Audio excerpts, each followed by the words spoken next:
Bonsoir à tous, on est au 6e épisode du live show. Pour faire très simple, je n'ai pas encore de retour de l'écran, en tout cas du live en direct. Je l'ai par contre ce soir sur Instagram, donc je sais qu'actuellement sur Instagram, nous sommes en live. Je ne sais pas encore si on est actif sur Facebook, donc la première chose que je vais vous demander, s'il vous plaît, ce serait, si vous nous regardez actuellement, ce serait peut-être de nous laisser un petit message si tout va bien pour vous et éventuellement si la qualité sonore fonctionne, parce qu'on a eu quelques petits soucis avant de lancer le live et on aimerait bien savoir si tout le monde nous entend. Je vous résume très rapidement le concept pour ceux qui débarquent ce soir. On est au live show. Le live show, c'est une émission qui se veut assez informelle. C'est un peu une radio libre où on va parler de l'entrepreneuriat sous toutes ses formes. Alors ce soir, on a une thématique, mais souvent, durant l'émission, en fait, on change, on parle de différents sujets et ça, en fait, on vous le doit parce que cette émission est interactive. Elle est interactive parce qu'on lit vos commentaires en même temps qu'on échange nous et ça nous permet finalement de répondre aussi à vos questions.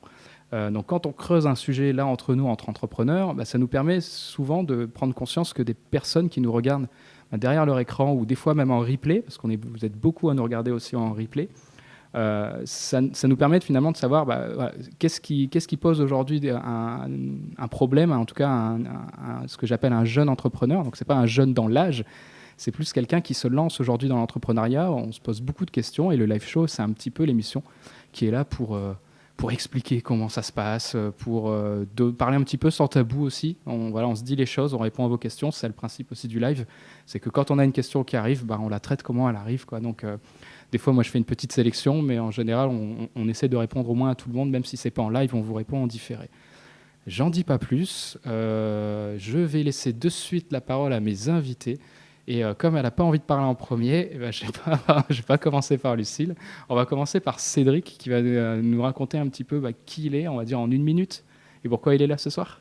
Ok, bonsoir à tous. J'espère que vous nous entendez bien.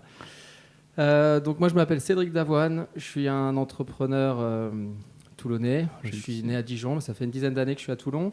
J'ai lancé avec ma chère et tendre épouse Anne-Sophie les paniers d'avoine il y a une dizaine d'années.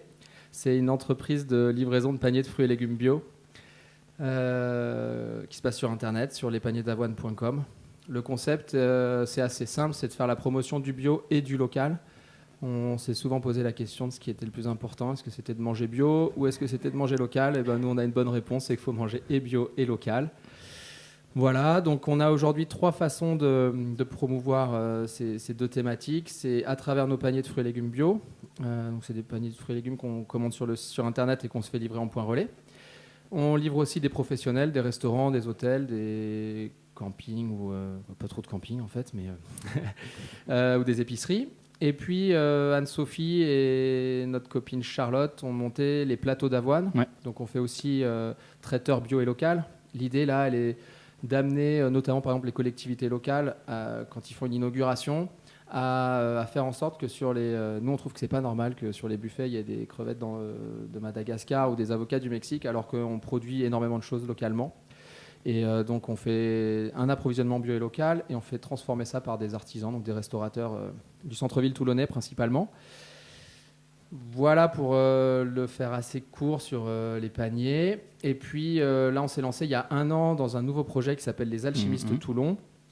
Donc notre idée fondamentale aujourd'hui, elle est de créer l'alimentation circulaire. Donc en fait, on parle beaucoup d'économie circulaire aujourd'hui, et nous on veut faire une sous-couche de cette économie circulaire qui serait l'alimentation circulaire.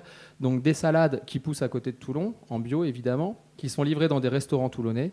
Nous on va collecter les déchets organiques de ces restaurants, les transformer en compost sur le port de Toulon, et ce compost sera utilisé dans les champs autour de Toulon pour redevenir de la salade. On appelle ça l'alimentation circulaire. Et donc pour ça, on a créé une association qui s'appelle les Alchimistes Toulon il y a 1 an, et on va démarrer les collectes, on l'espère, fin mai.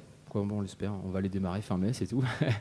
Et donc voilà, je pourrais en parler pendant des heures, donc j'attends vos questions sur ce sujet-là. On vient de terminer une campagne de crowdfunding et je crois que c'est un peu pour ça que je t'ai invité aussi. Moi aussi, en particulier pour ce soir, mais c'est vrai que tout le parcours en tout cas va être intéressant pour les échanges. On enchaîne avec Jean-Rémy. Bonsoir, donc Jean-Rémy Mulatieri. Je m'entends. Ouais. Jean-Louis Mulat-Thierry, donc je suis responsable territorial de Positive Planète France pour le Var et les Alpes-Maritimes. Merci. Positive Planète France, c'est une structure, une association d'accompagnement à la création d'entreprises. Mon territoire, c'est Toulon, la Seine et Nice. Ouais. Donc voilà, on accompagne du début à la fin les entrepreneurs sur tous leurs projets. On rêve d'accompagner des entrepreneurs comme Cédric. Et puis on accompagne tout type de projet. Et donc forcément, ça passe par la case financement, dont on pourrait parler effectivement des heures. Voilà. Je vais enchaîner avec Kevin, comme ça on garde Lucille pour la fin. Je pense que les gens ils doivent en avoir marre que je me présente. Ouais, c'est vrai. Alors, je vais faire vite. Donc voilà, pour ceux qui ne connaissent pas encore, donc je m'appelle Kevin Pardo, je suis UX designer. Donc mon travail c'est principalement d'accompagner des entreprises, des projets pour créer des nouveaux produits, des nouveaux services, repenser des choses existantes, essayer de faire ça en plaçant l'utilisateur final au centre du processus de réflexion. Voilà. Ok. Tu accompagnes aussi des entreprises des fois sur la recherche de financement.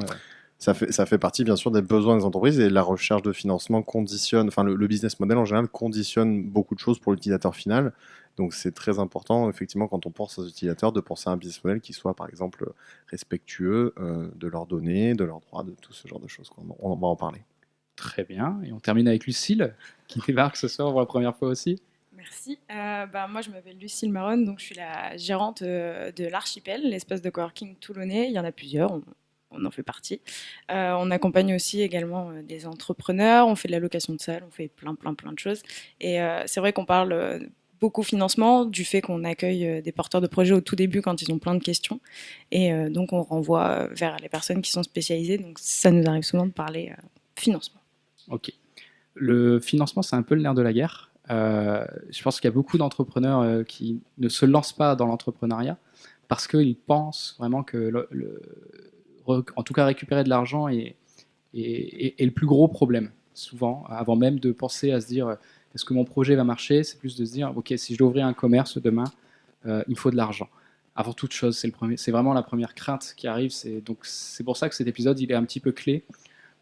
Alors je fais un espèce de disclaimer. Il est possible que dans l'émission, on dise des trucs complètement faux.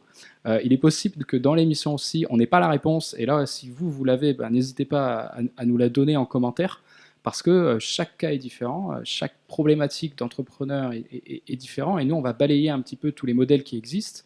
Et vous allez voir que finalement, on trouve plus ou moins toujours un modèle de financement, peu importe le business. Ce qui est important de comprendre, c'est que il existe plein de modèles qui sont là pour répondre à des problématiques, mais chaque modèle a ses spécificités et chaque modèle a ses contraintes. Donc, c'est beau ce que tu dis. Ouais, mais non, mais c'est ça.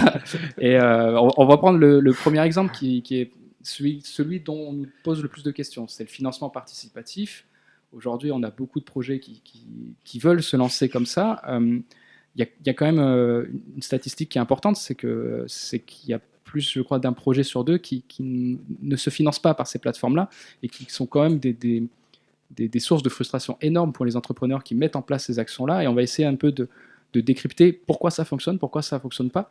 Est-ce qu'on peut revenir un peu sur la campagne que vous avez faite avec les alchimistes? Combien vous avez demandé? Comment ça s'est orchestré en fait? Même je veux dire, sur la logique de se dire on va faire un financement participatif. Pourquoi cette option-là plus qu'une autre? Eh bien, c'est pour ça, il faut le remettre à mon avis en perspective dans une logique de financement global de l'association. Pour remettre quelques petits chiffres, nous principalement on va acheter une citerne de compostage qui est assez chère, avec toute une chaîne de compostage, plus faire des travaux. Donc il y avait à peu près 60 000 euros d'investissement matériel. Et on cherche à peu près 20 000 euros de plus qui permettrait du fonctionnement annuel, qui est en gros payer une personne sur un an pour faire une création de poste. C'est la variable d'ajustement, c'est ces 20 000 euros supplémentaires. Si on les trouve pas, on aura un stagiaire qu'on paiera beaucoup moins cher, mais l'idée est de créer un poste. Donc l'objectif fondamental, il était de trouver 60 000 euros pour pouvoir démarrer l'activité. Pour ça, on a fait une sorte de rétro-planning. Moi, l'idée, on a lancé la première fois que j'ai parlé des alchimistes, c'était il y a 1 an avec les alchimistes Paris. Parce qu'en fait, c'est un projet qui existe à Paris et qu'on duplique à Toulon. Donc, on avait déjà un peu les montants qu'il fallait aller chercher. Et on a commencé à en parler il y a 1 an avec le fondateur parisien qui est un ami, Alex Guilly. Et bon an, mal an, on s'est dit, ok, allez, on lance les alchimistes à Toulon et on va aller voir si on trouve les financements pour le faire. On s'était mis comme objectif de trouver 50 000 euros à horizon décembre, en commençant sérieusement à s'y pencher début septembre, en fait, à la rentrée.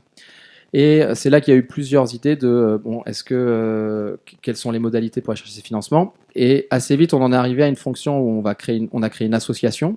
Il était très important pour nous de faire appel de ne pas courir après de l'argent public. Donc de faire appel principalement à du mécénat d'entreprises, entreprises locales évidemment, puisqu'on est toujours dans une logique de territoriale. Donc du mécénat d'entreprise, du mécénat particulier. Et puis dans un second temps, éventuellement d'aller chercher de l'argent public, parce qu'on va faire un travail qui sert la communauté, qui sert l'intérêt général. Moi, je suis parti de là en me disant, on a pas mal d'amis entrepreneurs, ça fait 10 ans qu'on travaille, et j'ai des amis entrepreneurs, aussi bien des anciens de l'école que j'ai faite, qu'au rugby, que des copains. Pour convaincre ces personnes-là de nous aider, pour moi, il y avait une solution clé, c'était qu'on soit d'intérêt général et qu'on puisse émettre des reçus fiscaux. À partir de là, tout don pour l'association, pour une entreprise, ça va être 66% déductible de ses impôts. Donc il suffit, entre guillemets, de trouver des entrepreneurs qui gagnent de l'argent, et il y en a, et qui sont sensibles à des projets écologiques et locaux. Et c'est typiquement le premier, c'est un ami du rugby, Sébastien Lovy, qui a une entreprise d'import-export de médicaments, ce qui n'est pas le fondement de l'écologie, mais il a monté notamment un fonds d'investissement dans des startups écologiques et sociales. D'ailleurs, ça peut intéresser. Ça s'appelle Olbia Invest, pour ceux qui veulent savoir, avec Marie Forêt. Ouais. Et c'est lui un peu qui m'a dit, bah écoute, nous, si tu es d'intérêt général, on peut te faire un chèque, grosso modo, de 10 000 euros. Trouve 5, 6, 4 personnes comme moi, et puis tu lances, quoi. Et donc, finalement, après, on a appelé un peu les copains entrepreneurs, et petit à petit, savoir qui pouvait donner 2 000, 5 000, voilà. Et on s'est retrouvé en fait, début décembre, avec 45 000 euros. Bon, c'était quasiment 50 000. Donc, on a dit, OK, c'est parti, on commande la machine et on lance les alchimistes. À partir de là, il manque, entre guillemets, 15 000 pour boucler le financement. Et c'est là qu'on s'est dit, maintenant, on met la phase 2, mais qu'on avait déjà en tête, de se faire un crowdfunding. En fait, et je pense que ce qu'on a réussi à faire, donc en mettant on avait mis un palier à 10 000, qu'on a atteint relativement rapidement, surtout grâce à notre premier cercle. Ce qu'on appelle le premier cercle, c'est les amis proches, la famille, c'est toutes les personnes à qui tu peux écrire un mail et qui te connaît, qui va être content de recevoir tes nouvelles.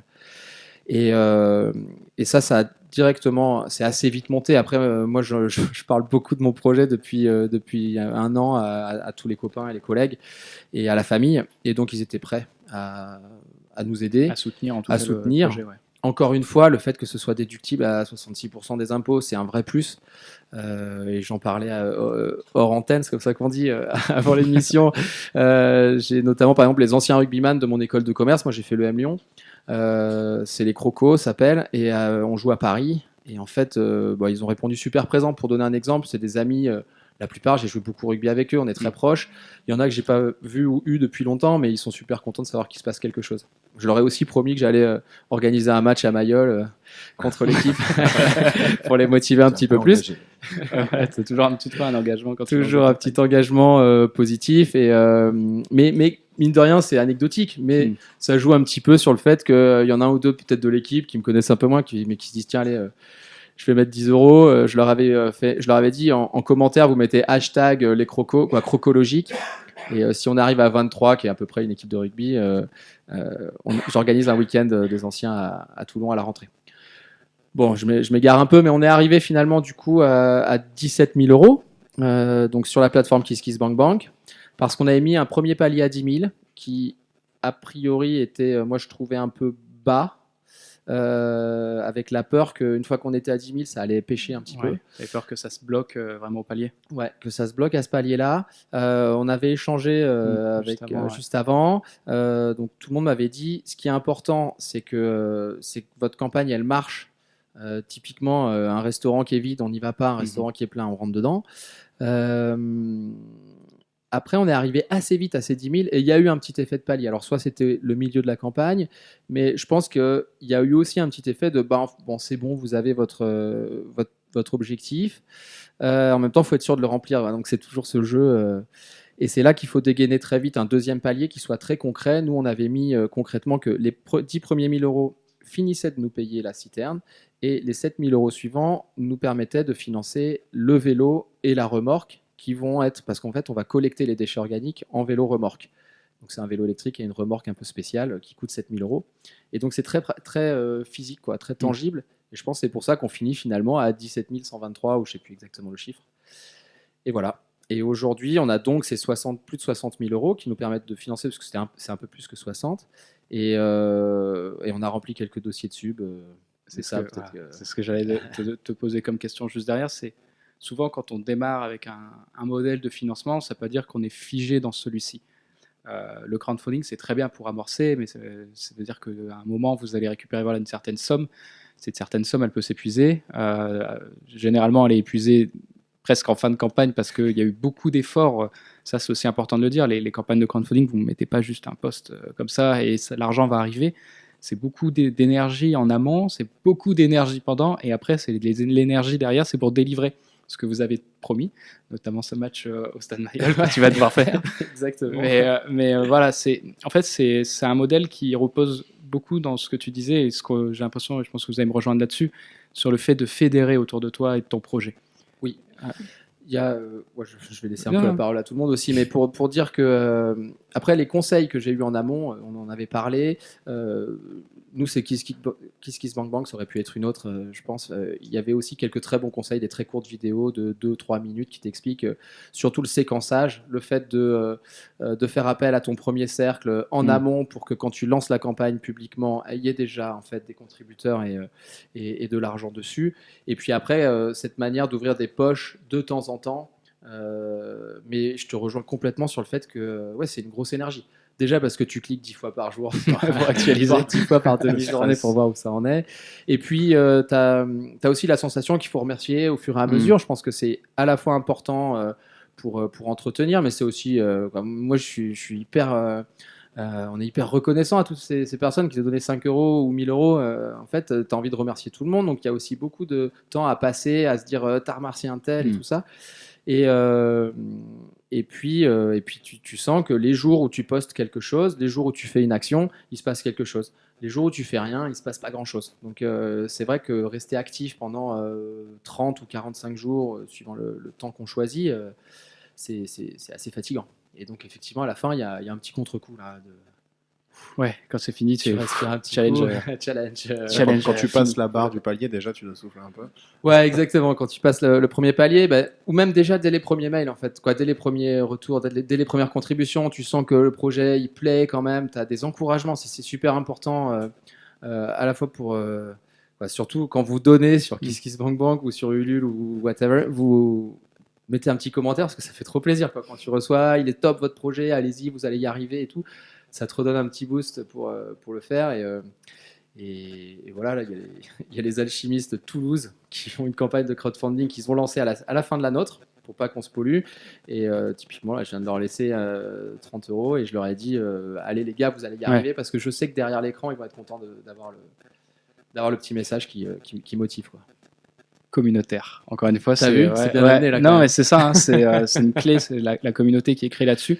Moi, je veux bien entendre Jérémy, parce que je crois que tu as accompagné aussi pas mal de projets qui ont lancé, en tout cas, des campagnes comme ça, ou qui vont en lancer peut-être prochainement.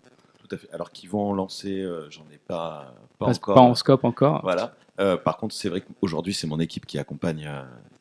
Donc là, effectivement, je crois que mon équipe, j'ai entendu parler de food truck notamment. Ouais, souvent les food trucks sont souvent qui vont être là-dessus. Je voulais juste revenir sur la campagne de Cédric pour faire une précision pour les gens qui nous écoutent. On était sur un projet associatif, les alchimistes. Et donc, pour les futurs entrepreneurs qui nous écoutent et qui maîtrisent pas encore bien ce sujet techniquement, ce qui a pu s'appliquer à Cédric au niveau des alchimistes, c'est associatif. Et c'est là où l'avantage des reçus fiscaux fonctionne et l'avantage du financement public fonctionne. Pourquoi je précise ça ? Et du mécénat d'entreprise aussi. Pourquoi je précise ça ? Parce que les gens qui viennent nous voir aujourd'hui ne connaissent pas forcément le financement, et c'est normal, on est là pour ça, et souvent ont parfois des idées reçues qui sont importantes pour nous de casser, entre guillemets. On ne peut pas être subventionné en tant qu'entreprise, du moins sur le démarrage comme ça, on peut pas dire tiens, je vais financer mon matériel ou ma trésorerie avec de la subvention, à part cas très particuliers. Hein, c'est réservé aux associations. Pareil pour les reçus fiscaux évidemment, et pour le mécénat d'entreprise. Donc là, ça fonctionne très très bien pour les assos, mais pas pour l'entrepreneur, voilà, la création d'entreprise. C'est vraiment deux modèles qui sont différents. Ouais. C'est important à préciser. Alors après, pour le crowdfunding, par contre, dans l'entrepreneuriat, ça fonctionne super bien. Le premier que j'ai accompagné, c'est aujourd'hui un fer de lance du centre-ville de Toulon, c'est la Galerie Lisa, qui a été la première boutique à ouvrir de la nouvelle rue des Arts de Toulon, l'ancienne rue Pierre Sémar. Donc Jean-François Ruiz est quelqu'un que j'ai accompagné pendant des années, dès le début, et notamment sur sa campagne de crowdfunding qui a été une réussite totale et une des premières de vraiment de grande ampleur à Toulon, après la série Noob qui a été la plus grande réussite, je crois, européenne. Elle est encore dans le top 3, je crois. Elle est devant même devant le RCT quand ils avaient fait. Énorme. Mais même, je pense qu'au niveau européen, en termes de santé. Oui, à Toulon, on a des belles réussites au niveau. C'est énorme, voilà. Donc ça, c'est encore un autre projet, mais chapeau. Donc Galerie Lisa, ce qu'il a fait, c'est que lui, il a financé les meubles de sa galerie, des meubles en carton recyclé. Et l'idée des contreparties, c'était que selon le montant qu'on mettait, on pouvait carrément avoir notre nom dessus. Donc un côté très égo, je l'ai fait totalement. Il y a mon nom sur les meubles. Entre-temps, il les a revendus quand même. Il est un très bon businessman. Je ne sais pas si le mien était au plus cher, j'espère. Exactement. Et donc du coup, ça a permis en fait de créer une communauté. On y venait, t'y venais totalement. Pour moi, en dehors du montant, c'est le côté la première base client en fait. Il faut toujours garder ça en tête. Même, j'ai envie de dire, si on n'a pas besoin d'argent, si le plan de financement est bouclé et que vous sentez que vous avez les capacités et l'énergie pour lancer une campagne, lancez-la. Parce que ça peut rapporter quelque chose. Alors, pas jusqu'à mentir sur des besoins, mais rajoutez-vous un projet annexe. Rajoutez-vous la terrasse pour le restaurant, par exemple, même si elle est déjà financée le resto, une idée en plus. Il faut créer cette fan base-là et s'en servir et calculer le coût des contreparties aussi. Ça, c'est super important parce qu'on parlait du temps, mais il y a un coût de contrepartie. On a envie de faire bien. Par exemple, Cédric s'est engagé sur des sacs d'1 kilo de compost, je crois, de mémoire. Donc là, ça fait partie du boulot. Donc forcément, il va les produire. Donc le coût de revient est bien calculé. Mais parfois, il faut ne pas copier forcément l'autre projet qu'on a vu qui a bien marché. Les tote bags, s'il vous plaît. Le tote bag, on en a beaucoup. Voilà, déjà, c'est trop fait. Malheureusement, c'est un peu trop tard. Mais en fait, ça peut aussi parfois être trop cher pour nous parce qu'on n'a pas la capacité à le produire, parce que c'est hors de nos compétences. Et on risque un peu de se perdre là-dessus. Voilà. Maintenant, je conseille forcément à tout le monde d'en lancer une, mais de bien la préparer. J'ai un projet que j'ai accompagné, un food truck qui s'appelle le Quasi, Jérémy Pierson, qui est au Lavandou, qui a créé un super food truck et qui a fait une vidéo vraiment terrible, qui a fait quelque chose de très très pro, et la campagne a marché. Forcément, il a donné envie, tout était super bien fait. Les contreparties étaient soit matérielles, soit un côté je laisse mon nom sur un mur ou sur le capot du camion. Enfin, il y avait quelque chose très régulier aussi, comme tu disais tout à l'heure, Cédric, c'est le fait de tenir informés les gens. Pour revenir à la Galerie Lisa, on a fait un apéro des contributeurs à la moitié du financement. Il a envoyé un mail qu'aux gens qui avaient déjà participé aux premiers 15 jours, et on s'est fait un apéro chantier dans la Galerie Lisa avec les casques. C'est génial. Voilà. Il te transforme vraiment en ambassadeur une fois que tu as backé sur la campagne, que tu as mis un petit peu d'argent, forcément tu as envie que le projet réussisse, donc tu vas toi-même en faire la communication. Donc c'est une très bonne technique. C'est aussi un super outil juste de communication. Moi, c'est avant tout pour moi, c'est ça. Moi, j'ai des projets que j'accompagne où en fait les gens n'ont pas spécialement vraiment un très grand besoin. Il leur manque toujours, ils peuvent toujours rajouter quelque chose, il peut toujours y avoir un plus. Ils me disent non, mais j'ai déjà financé ma solution autrement. Mais en fait, le produit en question peut avoir un reach, peut trouver une audience dans le backer moyen, les gens qui s'intéressent, parce qu'il y a tout un tas de sites qui référencent les projets les plus tendances, les projets un peu nouveaux, les projets un peu sympas, et donc ça donne une exposition au projet. Juste le fait d'être présent sur une de ces plateformes et de mener une campagne, on va dire, même si elle ne rapporte pas des dizaines de milliers d'euros, mais ne serait-ce que quelques milliers d'euros, si on les atteint, on passe dans les projets financés, donc on gagne encore plus de visibilité, etc. Donc ne serait-ce qu'en termes de communication, selon le projet et la cible, encore une fois, il faut cadrer les choses, mais je pense que ne serait-ce que là-dessus, ça peut être déjà un gros atout. Ouais. Bah, typiquement, je connaissais Cédric, je connaissais les paniers d'avoine. J'étais pas au courant des alchimistes. Ouais, bah voilà. Et c'est sur ma timeline Facebook que j'ai vu quelqu'un de mon réseau qui a partagé la vidéo que tu as de présentation. Ah, moi, et c'est je pareil. me suis dit, tiens, Qu'est-ce qu'il fait là, Cédric? C'est quoi les alchimistes? J'ai cliqué, j'ai fini par, Et tu as découvert en fait après, par participer à la campagne et m'intéresser et à parler autour de moi des alchimistes également. Enfin voilà. Donc grâce au réseau. Donc comme totalement. Très bien, super outil. On va faire une transition parce que je vais en parler aussi. Tu parlais d'Olbia. Quand on parle de financement et de financement de son projet, bah souvent on se dit ok, il y a le crowdfunding, ou alors je vais aller chercher de l'argent.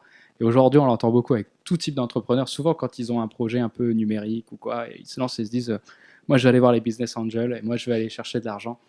Et en fait, on va être là un petit peu pour expliquer comment ça se passe. On prend aussi conscience qu'il y a des modèles qui sont pas très bien compris. Le premier, c'est par exemple, je vais aller chercher de l'argent à la banque. Alors, le conseil qu'on vous donne, c'est que si vous faites quelque chose de nouveau, allez voir le banquier en dernier. Allez voir d'abord les autres modèles de financement, parce qu'eux, ils vont peut-être vous dire oui, alors que le banquier, si c'est pas du tout ce que vous faites et que vous ne correspondez pas à sa grille, il va avoir du mal à vous dire ce projet, j'y crois, et on peut vous accompagner, c'est normal. C'est des choses nouvelles. Je prends l'exemple, nous, avec le coworking, au tout début. Voilà, ils étaient très très frileux, et ce qui est logique. Par contre, quand il y a eu plusieurs coworking, je pense que si on retourne aujourd'hui monter un espace de coworking, même suite, si je dis pas de bêtises, c'est suite au crowdfunding. Ouais. En fait, quand ils ont vu que les gens investissaient parce qu'ils savaient ce que c'était, et ils comprenaient, ils se sont sentis bêtes, et là ils ont dit ok, on veut bien prêter maintenant. Oui, il y a une vraie logique d'activation des différents modèles. En fait, le crowdfunding, c'est la validation de marché, quoi, par excellence. C'est-à-dire que si il y a 150 personnes qui ont mis de l'argent sur ton projet, bah après, logiquement, tu peux aller voir à peu près n'importe qui et il va se dire, ok, ce projet, il est peut-être intéressant. Donc le banquier fonctionne aussi comme ça parce qu'il n'est pas censé connaître tous les secteurs, tous les domaines, notamment sur des produits un peu nouveaux qui s'adressent à des marchés de niche. C'est pas une boulangerie, c'est pas quelque chose qu'il peut dupliquer, donc il va se baser sur ces critères-là. Et c'est vrai que sur l'archipel, ça a été un vrai déclencheur d'avoir la campagne de financement participatif qui était atteint. Et c'est à partir de là où tout s'est débloqué. Et en fait, on voit aussi que c'est un espèce de cercle vertueux et que dès qu'on en active un, les autres sont débloquables plus facilement, notamment sur les prêts d'honneur ou sur tous ces modèles-là. Et les banquiers, je pense aussi qu'il y a une grande dimension quand même, que quand ils savent que les gens te suivent, qu'il y a une communauté derrière, enfin, notamment pour l'espace de coworking, ça fonctionne beaucoup comme ça, encore maintenant. On a des personnes qui nous prêtent, et je sais que les derniers prêts qu'on a eus, c'est grâce à la communauté derrière. On sait qu'ils ont confiance parce qu'ils savent que derrière, on a une grosse communauté, on est connu. L'archipel, il n'y a pas des millions d'espaces de coworking dans Toulon. Donc du coup, on est assez connu et ça fonctionne aussi. Et ça, c'est dû à la stratégie de com, je pense, de base qu'il y a eu, dont on entend encore parler actuellement. Ouais, il y a encore des gens qui viennent nous voir en disant j'ai fait un crowdfunding, j'ai pensé à vous, je suis allé voir ce que vous aviez fait, c'était génial. Alors que ça date d'il y a 4 ans maintenant. Quasi 4 ans. Ouais. Quasi 4 ans, quoi. Donc ça reste même dans l'ancrage du territoire en se disant ah oui, c'est vrai qu'eux, ils ont lancé leur projet avec une campagne. Alors qu'au final, si on regarde le budget global, on a fait beaucoup d'autres activations. On avait eu un crédit bancaire, on avait eu des prêts d'honneur, on avait pas mal de choses qui s'étaient cumulées pour arriver à avoir une enveloppe complète pour amorcer un projet comme ça. Et c'est un peu la chose qu'on va vous dire aujourd'hui ici, c'est qu'il y a un modèle et en fait tout est complémentaire. Et très souvent, et là je reviens sur la levée de fonds et je vais lancer Kevin là-dessus, est-ce que tu peux nous expliquer comment ça se passe juste la prise de capital d'une entreprise, parce qu'une startup ne perçoit pas forcément que quand elle va avoir un business angel, et ben en fait il y a une partie de sa boîte aussi qu'elle va devoir céder pour ça. Alors est-ce que là-dessus on a eu des boîtes qui sont arrivées en nous disant je vais faire une levée de fonds et je veux 1 million d'euros, et c'est de ramener un petit peu sur quoi ils se basent déjà. Est-ce que là-dessus tu peux donner un petit peu des conseils à notre audience? Alors, je suis loin d'un spécialiste financier, mais en tout cas, de l'expérience que j'en ai, effectivement, les gens qui se disent, d'entrée de jeu comme ça, voilà, j'ai mon truc, et de but en blanc, je vais aller voir des investisseurs et pour leur demander 1 million, et c'est tellement génial que tout le monde va forcément me prêter de l'argent, et ils vont se battre pour avoir 2% de ma boîte. Non. Déjà, c'est un investisseur, c'est quelqu'un qui doit, par essence, financer des projets, c'est-à-dire que ne serait-ce que pour la viabilité de son activité, il ne peut pas se permettre de perdre de l'argent, sinon au bout d'un moment, il ne peut plus rien financer. Donc ça veut dire que ce sont des projets, enfin quand il met de l'argent, le projet se doit d'être rentable, Et c'est aussi un petit peu, selon les projets qu'on rencontre, des fois, il y a des gens, on leur dit c'est quoi votre business model? Ils disent bah, notre business model, nous, c'est la subvention, le Kickstarter et qu'on nous donne de l'argent à droite, à gauche. Il y a des fonds européens, des trucs comme ça. Mais voilà, ça, c'est pas un business model. Un business model, c'est par quelle mécanique on crée de la valeur, on crée de l'argent. Ça veut pas dire que c'est pas un modèle de financement. Ça veut juste dire que quand on cherche à créer de la valeur économique, j'entends pas forcément sociale ou environnementale, bah du coup, ça passe par une démonstration qu'on doit faire de notre capacité à pouvoir créer cette valeur-là. Et c'est surtout ça que les investisseurs regardent. Et en général, voilà, il faut avoir quelque chose à leur donner, quoi. Donc c'est-à-dire que à minima de l'activité, c'est-à-dire que moi, de l'expérience que j'ai, je connais pas de boîte qui ait levé des fonds à la création. Ou alors c'est des gens qui avaient déjà d'autres parcours, qui avaient déjà d'autres sociétés et dont on sait que le porteur de projet, il a déjà monté 15 boîtes qui ont cartonné. Donc ouais, là on mise sur lui parce qu'il a une nouvelle idée et on sait que ça va marcher. L'investisseur mise plus sur l'humain que sur Toujours. Enfin, un investisseur va pas, surtout sur des projets qui démarrent. Enfin, j'en parlais encore il n'y a pas très longtemps avec le réseau Entreprendre. Les investisseurs misent sur les gens et pas forcément sur le projet, sur la capacité des gens à bien mener le projet. C'est surtout ça Sur le qui pitch. compte. Sur le pitch, exactement. Ils misent sur les gens dès lors qu'ils ont déjà fait quelque chose avant. Par rapport à ce Voilà. que tu disais. Ouais. Exactement. C'est-à-dire que si c'est la première fois que tu montes quelque chose, Tout à fait.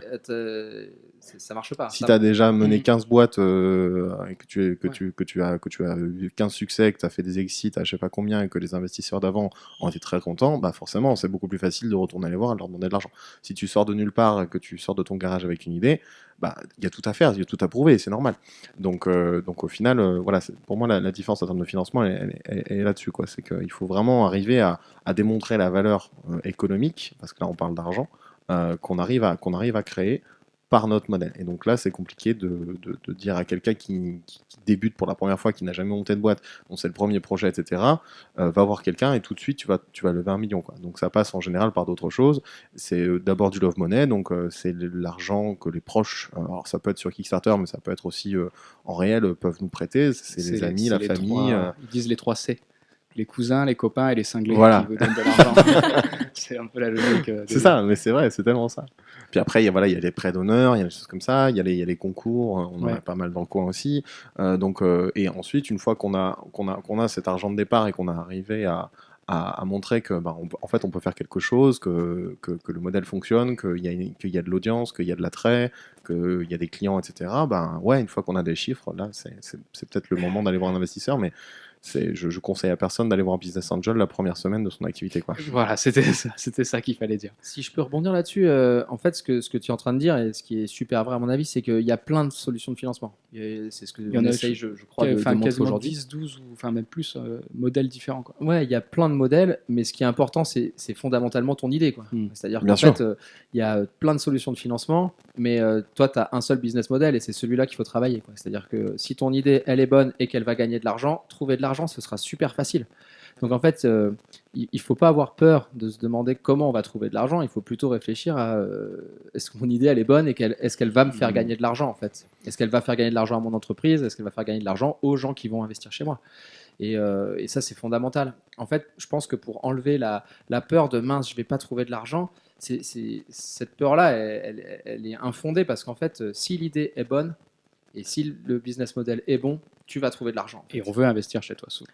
On veut investir Ouais. chez toi. Et en fait, de l'argent à prêter, il y en a plein. Ouais, on est surtout dans une époque où il y a quand même pas mal de gens qui ont envie d'investir dans du réel, de contribuer. Bien sûr. Même les banques aujourd'hui sont censées devoir prêter pas mal d'argent.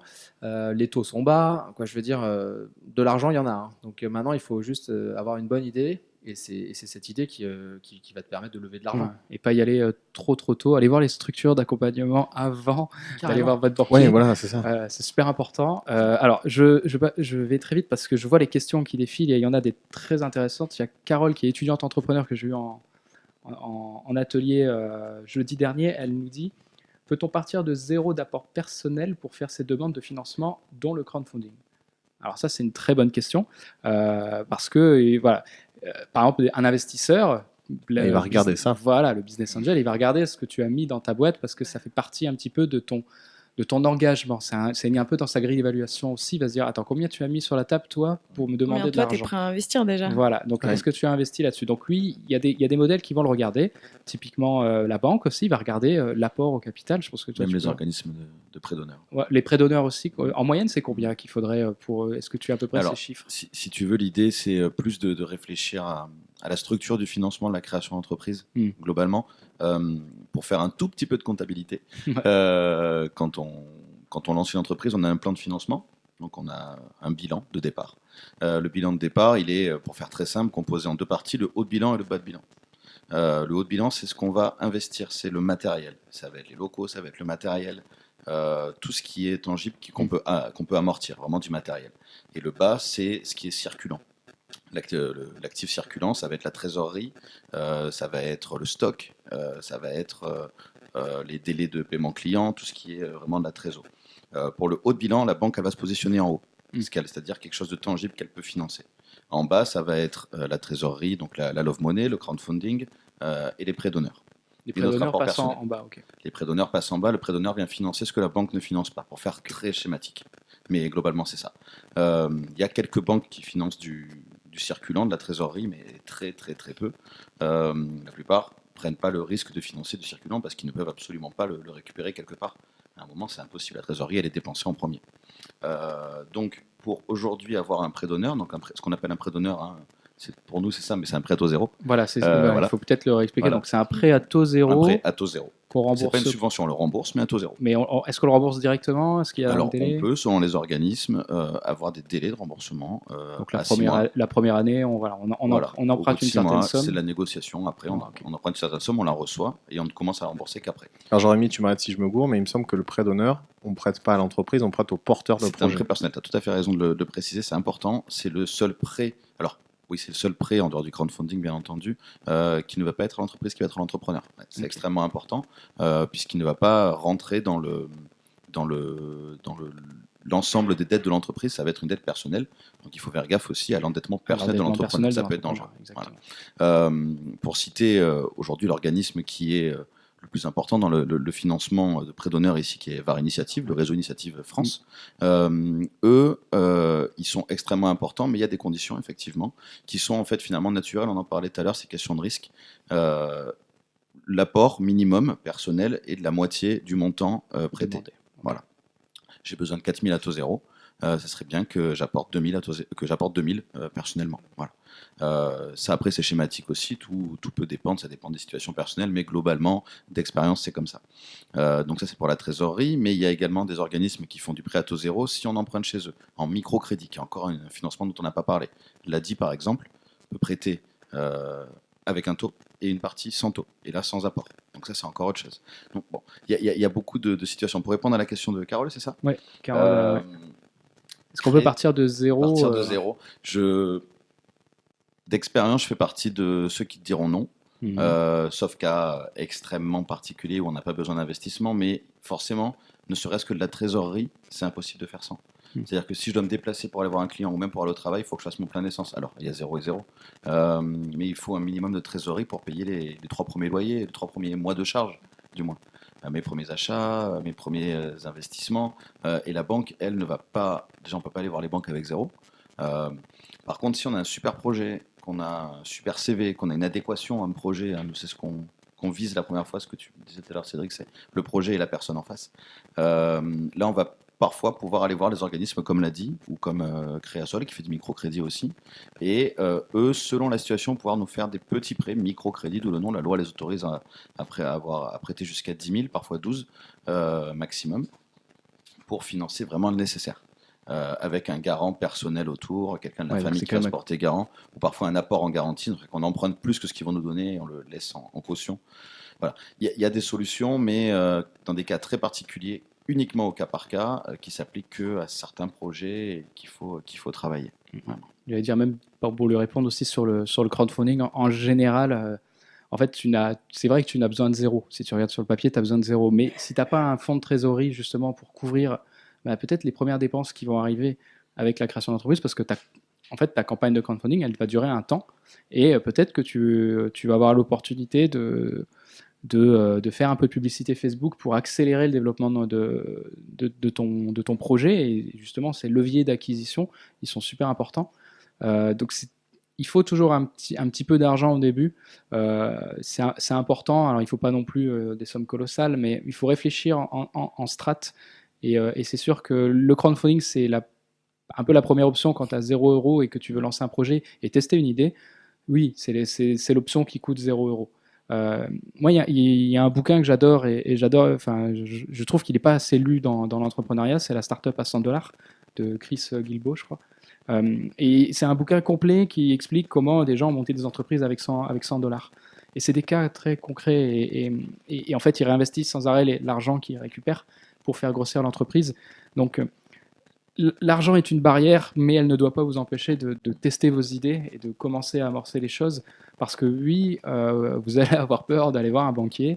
Oui, vous allez avoir peur de rentrer dans des structures de financement parce que c'est, comme tu le disais, il y a de la comptabilité, il y a du business plan à faire. Parce que forcément, on vous demande ces mécaniques-là aussi, quoi. Ouais, mais t'es super accompagné. Hein. Quoi, je veux dire, il faut, Ouais. il faut C'est se vrai qu'il faut tranquilliser le en fait sur le côté compta ou quoi. Si t'as pas fait d'études de gestion ou quoi, VAR Initiative est un super Ouais, bon qui exemple. En fait, t'accompagne il aussi. t'accompagne super bien. Et puis c'est ce que tu fais d'ailleurs. Il y a des structures d'accompagnement qui font que, encore une fois, si l'idée est bonne, l'histoire des 0 €, moi j'aimerais savoir en fait, quelque part pourquoi tu poses cette question, Carole. Est-ce que c'est parce que tu as 0 € ou parce qu'en fait tu te dis tiens, non, je vais pas mettre parce que je risque de perdre.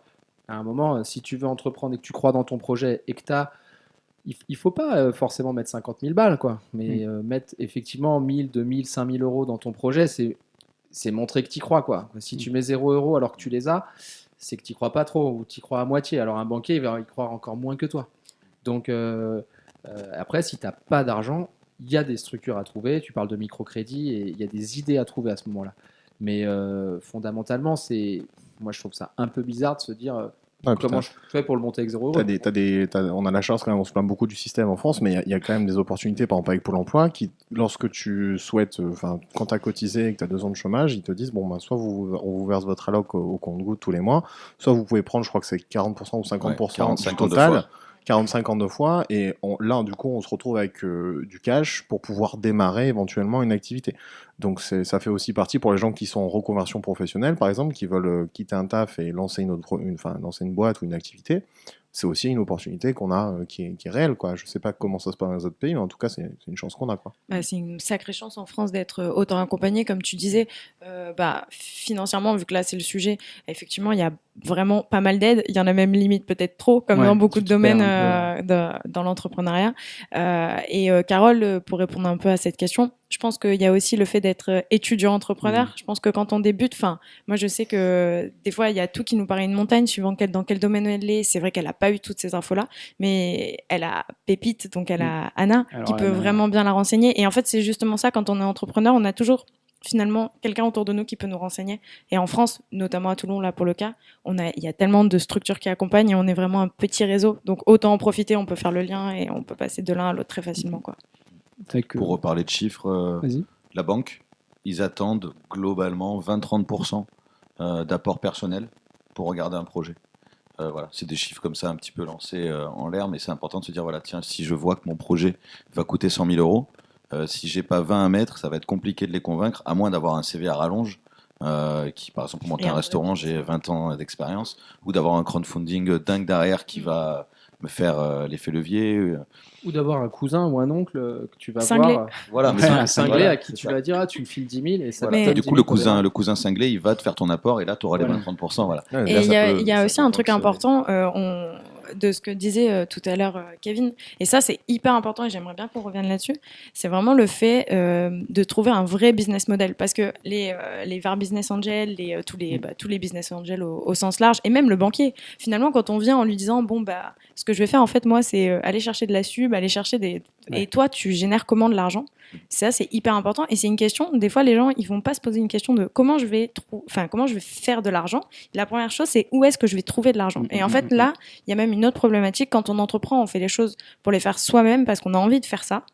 Et quand tu vas chercher de l'argent pour faire ton projet, tu vas plus passer du temps à aller chercher de l'argent Et notamment, c'est un peu le cas avec les levées de fonds. Ouais. Il y a beaucoup de... très on long. parle de courses aux levées de fonds. Il y en a, ils passent leur vie à courir après l'argent, quoi. Et ils font pas ce pourquoi Alors, ils sont là, quoi, à la là, base. pour l'étiquette startup, des fois, tu n'as pas Ouais. le choix parce que l'accélération le permet. Mais pour ce qui est des subventions, c'est vrai on voit beaucoup d'entrepreneurs des fois se perdre dans des dossiers pendant des mois et des mois. Ah, mon Dieu. Et voilà. Et en fait, c'est des dossiers qui sont très lourds et souvent ils sont en décalage complet avec leur business, mais ils sont en train de modeler leur entreprise pour que ça rentre dans le dossier pour avoir C'est le ça. là où on se financement. Ouais, parce que c'est... Et en fait, ils perdent l'essence même de leur projet et ils sont Et de dégoûtés du l'énergie. truc, quoi.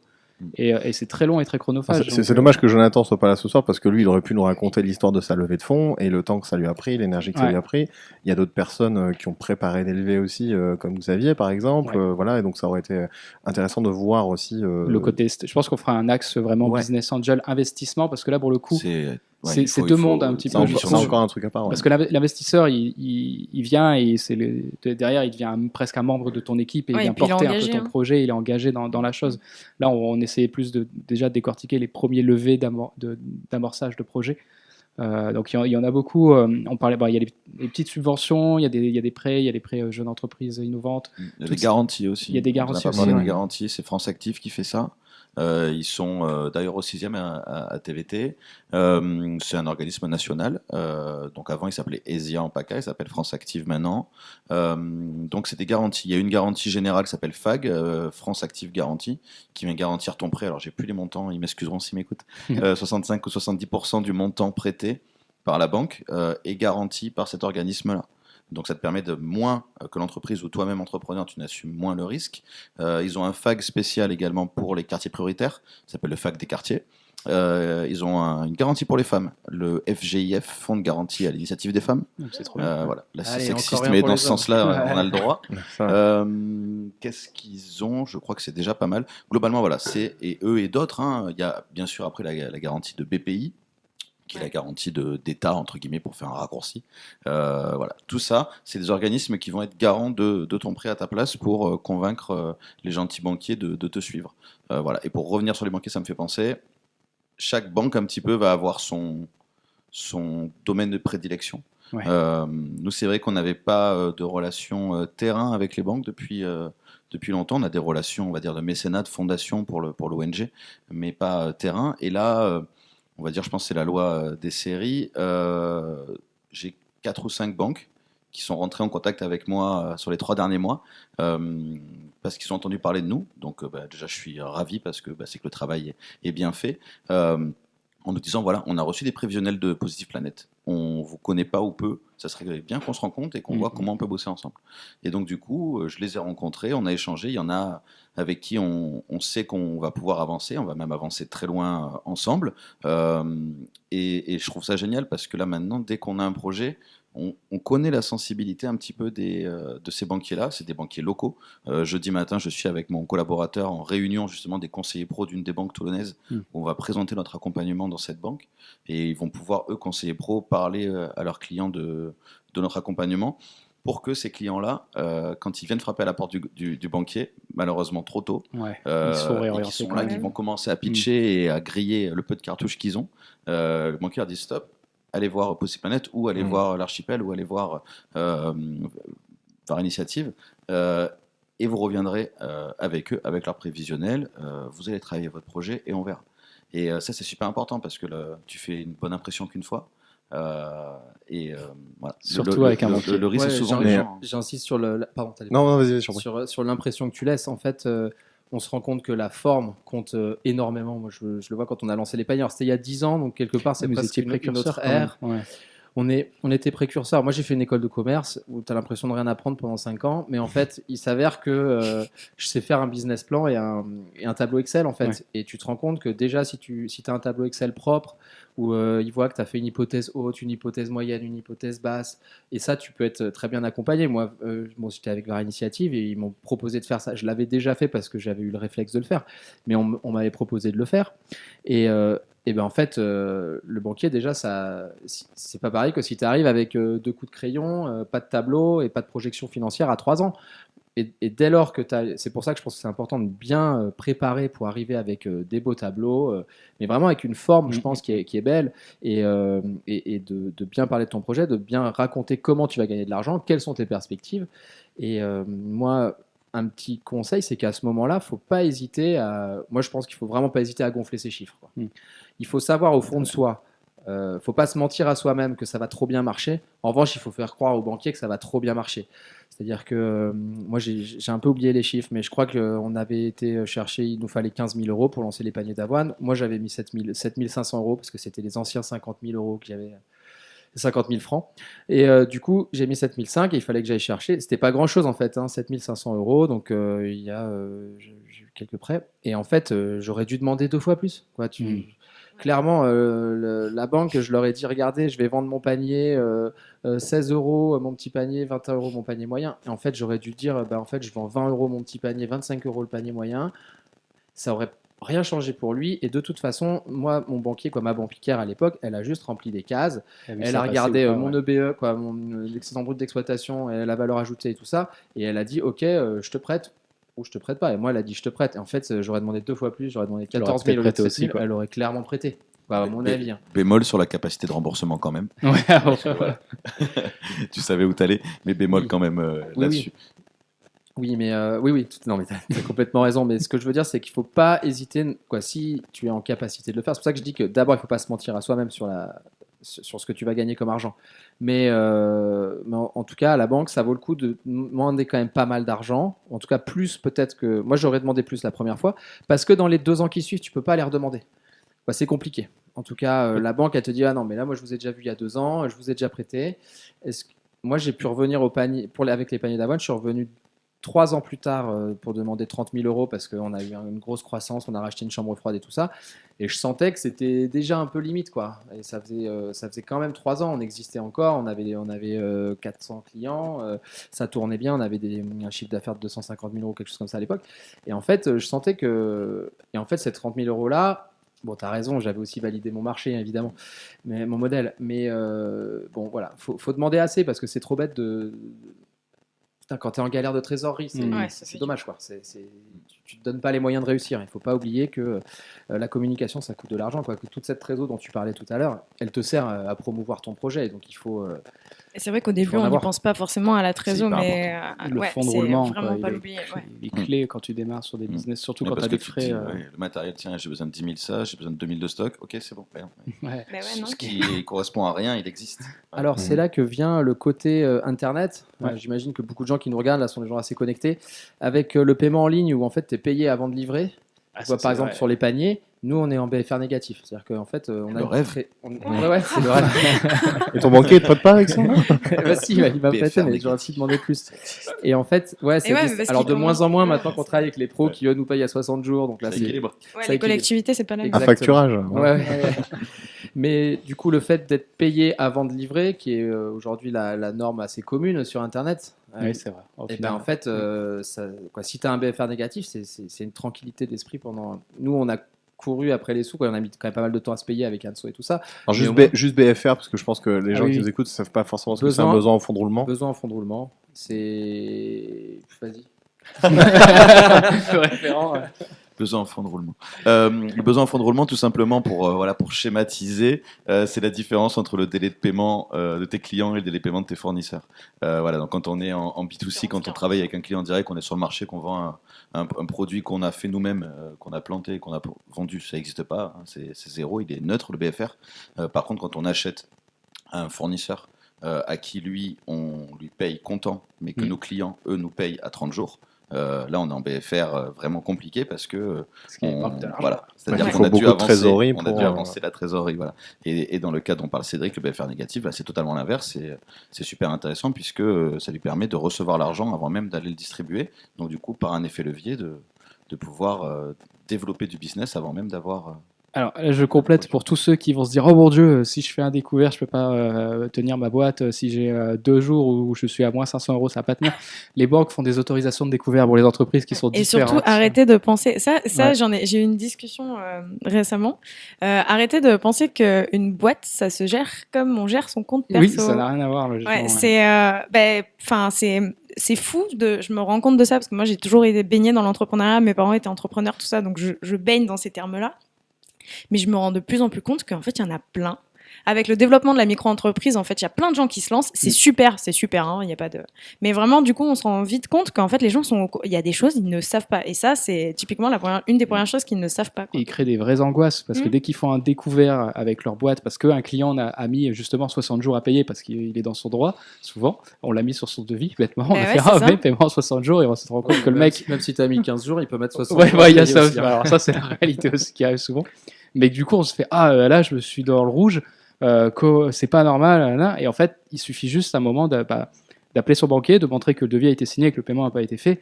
Et finalement, le banquier fait ok, pas de souci. Et quoi. c'est là aussi où le cousin cinglé peut te servir pour aller dire au client physiquement tu payes. Ça, il ne faut pas le minimiser aussi. Mais pas au bout de 30 jours quand même. Tu le fais intervenir 35. Plus tard. Non, et puis dans les solutions un peu magiques là, qu'on a vues, il y a la facturage, tu en parlais, je pense que ça c'est une très bonne option. Je ne vais pas faire de pub, je ne vais pas citer, parce que je suis sûr qu'il y a l'équivalent chez d'autres banques, mais de ce que j'ai compris du milieu de la facturage, c'est très très complexe parce qu'on externalise toute la gestion client, etc. Et donc c'est lourd, ça coûte beaucoup d'argent. Mais il y a, je pense, plusieurs banques qui ont compris qu'aujourd'hui il y avait des entrepreneurs qui n'avaient pas forcément des dizaines de milliers d'euros à gérer comme ça chaque mois, mais plutôt à la facture. Et au final, rapprochez-vous de votre banque parce qu'il est fort probable qu'il y ait une solution. Par exemple, moi, c'est le cas avec la mienne et je peux vous assurer que ça m'a aidé beaucoup parce que j'ai des clients qui payent à 60 jours et quand on a engagé des frais, quand on a passé énormément de temps, voire quand il y a des choses, par exemple, quand on fait, ça m'arrive des fois d'avancer de l'impression, des choses comme ça, donc il y a des frais en euros. Du coup, ça peut créer des situations assez compliquées. Et moi, c'est à la suite d'une situation un peu compliquée que j'ai pris la décision de maintenant passer par le facturage. Et donc, la solution en question, c'est il y a un acteur, c'est un site internet, on envoie la facture de notre client. Eux, ils font un espèce de petit background une petite vérification de background sur la personne en question. Par exemple, si c'est une boîte qui est trop jeune, ça marche pas. Si c'est une boîte probablement qui est mal notée dans leur système bancaire, ça ne doit pas marcher non plus. Jusqu'ici, je touche du bois, j'ai jamais eu trop de soucis. Mais en gros, vous êtes payé en 4 heures et le client, lui, vous pouvez lui laisser jusqu'à 60 jours pour régler. Donc ça coûte 3,5%. Voilà. Mais faites le ratio de l'espace mental que ça vous prend. Potentiellement, si vous êtes à découvert des agios et des emmerdes que ça peut vous faire, c'est un prix, 3,5%, c'est pas rien. Mais si dans votre arbitrage, ça peut vous aider, sachez que ça existe. Voilà. Ouais, pour moi, c'est un peu une solution magique. Ouais, tu l'as fait aussi. Là, je peux pas encore y aller, je vais y aller à terme, mais c'est sûr que je comprends pas en fait pourquoi c'est pas d'office comme ça tout le temps. Ça me paraît tellement logique que la banque fasse ça et j'en parle parce que je m'intéresse beaucoup justement au modèle et est-ce que vous savez juste pourquoi ont été créées les banques ? En fait, à la base, les banques, elles étaient là pour financer les entrepreneurs. Et je suis trop heureux de les revoir aujourd'hui venir sur des événements liés à l'entrepreneuriat parce qu'elles c'était à risque. Voilà, tu finances des entrepreneurs, donc des fois ça se pète la gueule et eux-mêmes devaient penser à leur survie, donc elles ont financé des choses un peu plus stables, notamment peut-être des métiers comme la fonction publique ou des choses comme ça sur l'immobilier. Et aujourd'hui, il y a une certaine tendance. Elles reviennent sur l'entrepreneur et trop bien parce que c'est comme ça pour moi qu'on dynamise les choses, c'est en finançant toutes les initiatives entrepreneuriales et elles doivent se positionner là. À ce titre-là, j'ai eu la chance d'intervenir en conférence sur l'Assemblée générale de VAR Initiative, d'initiative VAR maintenant. Et il y avait énormément de banquiers qui étaient là et au final j'ai beaucoup discuté avec eux parce qu'ils me disaient nous clairement le genre de discours beaucoup plus adapté aux nouveaux entrepreneurs, aux micro-entrepreneurs, aux startups, etc. C'est pas forcément quelque chose qu'on maîtrise parce que nous on a une activité un peu plus classique, traditionnelle. Par contre on a beaucoup d'appétence par rapport à ça, on est très curieux, est-ce que vous voudriez venir nous en parler ? Exactement. Donc au final, même s'ils ont, je pense que le switch il s'opère parce que même s'ils n'ont pas encore forcément la culture, ils ne baignent pas là-dedans, ils en sont conscients et en plus à titre personnel, moi je connais énormément de banquiers de par ma copine qui travaille dans la banque, et donc on a tout un cercle d'amis banquiers et je vois bien le switch quoi. Mon banquier professionnel lui c'est quelqu'un qui doit avoir la cinquantaine, il est hyper au fait parce qu'il nous connaît, que maintenant quand on lui dit, quand il y a un client qui vient le voir en mode alors moi j'ai besoin de 20 000 euros de Google AdWords, il fait ouais bien sûr ça je comprends, il n'y a pas de souci. Alors que moi mon banquier, la première fois quand j'ai monté ma boîte dans mon ancienne banque, le me disait vous voulez acheter Google, je comprends pas, qu'est-ce que vous voulez faire, Google c'est gratuit monsieur, qu'est-ce que vous voulez financer avec CIC ça. Donc c'était un cauchemar. Alors je vois Melvin qui nous fait des grands signes, ça me permet de le remercier parce que je l'ai pas fait en début d'émission et c'est ultra important parce que si tout ce qui se passe là existe parce que cet homme est en régie derrière et qui relance le live. Comme vous l'avez vu, le live a sauté pendant pendant la diffusion. Alors ça arrive des fois, c'est les connexions 4G qui sautent un petit peu. Donc vous inquiétez pas, on va le remettre après proprement sur YouTube et notamment si voilà, il y a des passages qui vous intéressaient qui ont été coupés, on pourrait les retrouver sur YouTube. Il nous reste plus beaucoup de temps. Alors j'ai vu des messages passer, Pascal, je te répondrai directement sur la converse. Il nous reste un petit temps pour pas vous tenir trop longtemps non plus. J'ai coutume maintenant de remercier mes invités en leur laissant un temps de parole dédié pour promouvoir une actualité liée à leur entreprise, un mouvement qu'ils aiment bien, un événement qui va se passer prochainement auquel ils participent ou en tout cas ils ont envie d'inviter des gens. Donc cette fois, je vais faire la roue inverse et je vais démarrer par Lucille. Qu'est-ce que 10 fois plus à l'aise, hein, t'as vu, ça passe tout de suite mieux. Qu'est-ce qui se passe? Il se passe toujours quelque chose à l'archipel. Tu peux venir boire un café et me faire un coucou. Tu peux venir demain soir, on fait un apéro justement avec l'asso qu'on a créé qui s'appelle les Robinsons. On essaye de faire un peu le lien entre tous ces milieux associatifs et ces milieux d'entreprise à Toulon pour faire des projets ensemble et faire émerger des trucs. Donc tu peux venir boire une bière pour nous raconter ce que tu fais. Et samedi, grosse journée sur la thématique du zéro déchet. On fait des ateliers cool. Et on fait un petit déj partagé. Donc tu as toutes les infos sur notre page de l'archipel. Tu peux aller jeter un œil et venir nous voir. Et on les mettra en commentaire aussi du live. Kev? Alors moi, vu qu'on a les paniers d'avoine autour de la table ce soir, je vais vous proposer de venir goûter, contrairement les plateaux d'avoine, au prochain apéro 4317. Puisqu'on a la chance depuis des années maintenant d'être régalé tous les premiers jeudis du mois dans nos apéros par les plateaux d'avoine. Donc venez participer au réseau 4317. On est un réseau d'entrepreneurs du numérique de Toulon et environ. On est donc hébergé à TVT Innovation et on se retrouve de façon informelle tous les premiers jeudis du mois, comme je l'ai dit, au 6e étage, dans la cuisine. On parle de l'actualité du numérique, on échange sur les problématiques, on essaie de connecter les uns avec les autres. Il y a beaucoup de porteurs de projets qui viennent, on essaie de les intégrer au mieux dans l'écosystème, de dynamiser, d'animer un peu tout ça. Et on organise tout un tas de choses, notamment le festival Murex dont j'ai déjà parlé ici, qui aura lieu le 28 et 29 juin à Toulon, qui va être le premier festival international des technologies créatives, des arts et du numérique mélangés. Et on va avoir des intervenants, plus d'une vingtaine d'intervenants qui viennent littéralement du monde entier. On aura plus d'une trentaine de masterclass. On va avoir des ateliers participatifs pour les enfants. On aura ça va être vraiment un festival qui va prendre toute la ville. Et en ce moment, avec mes compères, je travaille aussi à l'élaboration d'une application en réalité augmentée pour le Festival Murex, justement, qui va nous permettre de voir la ville autrement, de façon... redécouvrir Toulon. Redécouvrir Toulon de façon un petit peu plus geek et en même temps artistique. Voilà. Très bien. Jean-Rémy? Que vous dire à part que si vous avez un projet, venir nous voir. Tu m'as dit la dernière fois que quelqu'un qui nous a vu au live show est venu te voir. Improbable. Totalement. Trop bien. Ouais. Elle est en accompagnement avec nous suite à l'émission où j'étais intervenu la première fois, donc c'est génial. Donc ça sert à quelque chose en fait. En fait, les gens regardent vraiment. Ça, c'est génial. Exactement, c'est le but du jeu, d'autant plus que si vous êtes demandeur d'emploi, bénéficiaire minima sociaux, etc., l'accompagnement est totalement gratuit. Ah ouais. Donc d'autant plus une raison de faire de la pub. Voilà, on est très content de notre réussite. Inauguration de locaux à Nice vendredi, inauguration de locaux à Toulon le mois prochain. Et puis tout simplement une petite autosatisfaction. J'ai mes deux premières stagiaires de mon histoire de manager qui sont arrivées cette semaine et la semaine dernière. Et pourquoi j'en suis content? Parce que c'est mon ancienne formation DUT GEA. Et voilà, j'ai toujours aimé la transmission scolaire. J'ai toujours participé à mes anciennes facs et je suis très heureux d'accueillir 2 étudiantes de mon ancienne formation 10 ans après.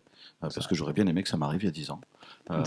Donc voilà. Savoir remettre des stages. Je trouve ça important aussi de parler de nos réseaux étudiants entrepreneuriaux Toulon. Tu as parlé des pépites tout à l'heure. Il y a une licence entrepreneuriat à l'IUT aussi. Voilà. Toulon bouge dans l'entrepreneuriat dans tous les sens et c'est génial. Je pense qu'on fera un épisode étudiant entrepreneur. Vraiment, on va faire ça parce qu'il y en a de plus en plus et moi il me fascine. Anna, si tu nous écoutes. Anna, je suis sûr qu'elle nous écoute. Si c'est pas en direct, c'est en replay, elle va regarder. Mais voilà, c'est lancé. Je pense qu'on fera un épisode étudiant entrepreneur et qu'on en invitera aussi. Pas les failles zones. Non, ils ont fini. Eux, c'est une boîte maintenant. Accompagné chez nous aussi. D'ailleurs. Voilà. Mais voilà. Le monde est petit, le monde est petit. Le tout petit monde de Toulon. Cédric? Alors, moi j'ai envie que vous veniez sur les alchimistes Toulon, sur la page Facebook. Il y a des maraîchers, il y a des professeurs, il y a des instituteurs, il y a des associations, il y a des restaurateurs, il y a des entrepreneurs. C'est un super projet qui se monte, c'est sur le port de Toulon.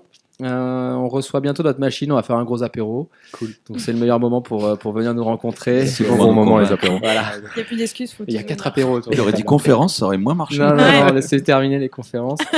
Et puis, donc ça, c'est les alchimistes. Côté panier, on fête nos 10 ans cette année. Bravo. Donc là, c'est pas un apéro, c'est une grosse stuff qui va se préparer en septembre-octobre pour les 10 ans du premier panier qu'on a vendu, qui était en octobre 2009.